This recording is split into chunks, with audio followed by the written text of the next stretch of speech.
बाप की जगह कबाड़। पत्नी के अंतिम संस्कार व 13वीं के बाद रिटायर पोस्टमैन मनोज बाबू गांव छोड़कर बेंगलुरु में अपने पुत्र श्याम के बड़े से मकान में आए हुए हैं। श्याम बहुत मनुहार के बाद यहाँ ला पाया है।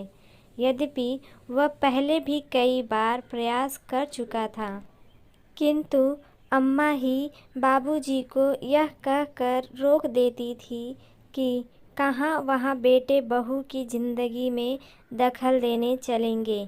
यही ठीक है, सारी ज़िंदगी यहीं गुजारी है और जो थोड़ी सी बची है उसे भी यहीं रहकर काट लेंगे, ठीक है ना।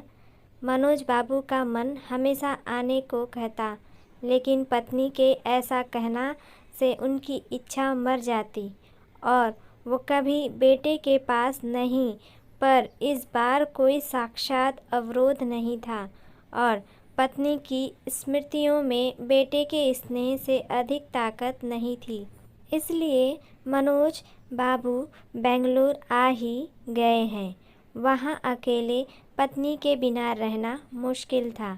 घर काट खाने को दौड़ता, पत्नी थी तो एहसास नहीं होता था। लेकिन अब मनोज बाबू को पत्नी की यादों के सहारे रहना बड़ा मुश्किल था। श्याम एक बड़ी मल्टीनेशनल कंपनी में इंजीनियर है। उसने आलीशान घर व गाड़ी ले रखी है। सुख सुविधा की हर चीज़ घर में है। घर में घुसते ही मनोज जी ठिठक कर रुक गए। गुदगुदे मैट पर पैर रखे ही नहीं जा रहे थे। उनके दरवाजे पर उन्हें रुका देखकर श्याम बोला, आइए बाबूजी, अंदर आइए। वहाँ क्यों रुक गए बेटा? मेरे गंदे पैरों से यह कालीन गंदी ना हो जाएगी। बाबूजी, आप उसकी चिंता ना करें। आइए, यहाँ सोफे पर बैठ जाइए। सहमे हुए कदमों में चलते हुए मनोज जी जैसे ही सोफे पर बैठे तो उनकी चीख निकल गई, अरे मर गए रे। उनके बैठते ही नरम और गुदगुदा सोफा की गद्दी अंदर तक धंस गई थी। इससे मनोज जी चिहुक कर चीख पड़े थे, क्योंकि ये सब उनके लिए नया था। उन्होंने कभी ऐसी चीज़ें देखी नहीं थी। मनोज बाबू बहुत खुश थे। चाय नाश्ता करने के बाद श्याम ने मनोज जी से कहा, बाबूजी आइए, आपको घर दिखा दूँ अपना।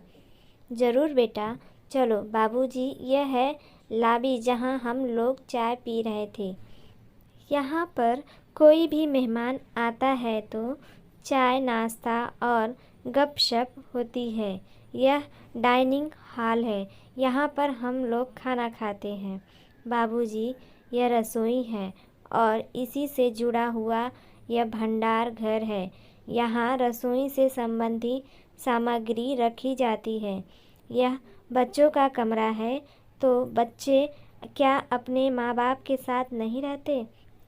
बाबूजी, यह शहर है और शहरों में बेंगलुरु जैसा शहर है। यहाँ बच्चे को जन्म से ही अकेले सोने की आदत डालनी पड़ती है।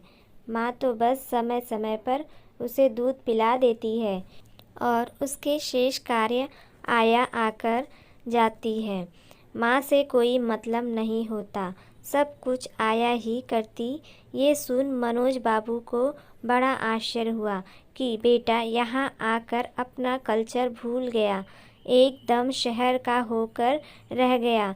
थोड़ा ठहर कर श्याम ने आगे कहा, बाबूजी, यह आपकी बहू और मेरे सोने का कमरा है। इस कोने में यह गेस्ट रूम है। कोई मेहमान आ जाए तो यहीं ठहरता है। यह छोटा सा कमरा पेस्ट के लिए है। कभी कोई जानवर, कुत्ता आदि पाला गया तो उसके लिए व्यवस्था कर रखी है। सब कुछ देख मनोज बाबू बड़े खुश थे। सीढ़ियाँ चढ़कर ऊपर पहुँचे। श्याम ने लंबी चौड़ी छत के एक कोने में बने एक टीन की छत वाले कमरे को खोल कर दिखाते हुए कहा, बाबूजी, यह है घर का कबाड़ खाना। घर की सब टूटी फूटी और बेकार वस्तुएं यहीं पर एकत्र कर दी जाती है और दिवाली होली पर इसकी सफाई कर दी जाती है। ऊपर ही यह एक बाथरूम और टाइल भी बना हुआ है। मनोज ने देखा कि इसी कबाड़खाने के अंदर एक फोल्डिंग चारपाई पर बिस्तर लगा हुआ है और उसी पर उनका झोला रखा हुआ है। मनोज जी ने पलटकर बेटे की तरफ देखा, किंतु वह नीचे जा चुका था। मनोज जी चारपाई में बैठकर सोचने लगे कि कैसा यह मकान है जहाँ भविष्य में पाले जाने वाले पशु के लिए कमरे का विधान कर लिया जाता है, किंतु बूढ़े माँ बाप के लिए नहीं। इनके लिए तो कबाड़ का कमरा ही उचित आवास माना लिया गया है। नहीं, अभी मैं कबाड़ नहीं हुआ हूँ। श्याम की माँ की सोच बिल्कुल सही था। मुझे यहाँ नहीं आना चाहिए था। अगली सुबह जब श्याम मनोज के लिए चाय लेकर ऊपर गया तो कक्ष को खाली पाया। बाबूजी का झोला भी नहीं था वहाँ। उसने टॉयलेट व बाथरूम भी देख लिए, किंतु बाबूजी वहाँ भी नहीं थे। वह झट से उतरकर नीचे आया तो पाया कि मेन गेट खुला हुआ है। उधर मनोज टिकट लेकर गांव वापस के लिए सवेरे वाली गाड़ी में बैठ चुके थे।